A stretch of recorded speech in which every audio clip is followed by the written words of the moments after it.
Mwenyezi Mungu anasema sehemu nyingine katika Qur'ani, ankihul ayama minkum was-salihina min ibadikum wa imaikum in yakunu fuqaraa yughnihimullahu min fadlihi wallahu wasi'un alim. Amjaiona aya hiyo?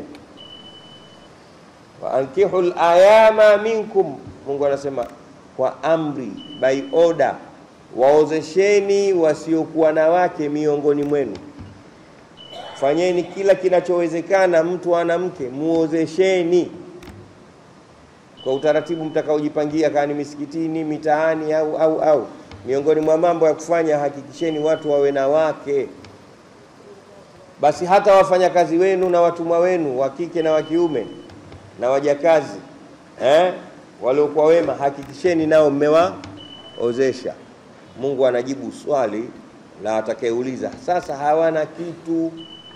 Mungu anasema mwenyewe, yakunu fuqaraa yughnihimullahu min fadli, wakiwa mafakiri hawana kitu kwa sababu ya ndoa mtakaowaozesha, Mwenyezi Mungu atawatajirisha. Sio maneno ya kidarueshi, maneno ya Allah subhanahu wa ta'ala.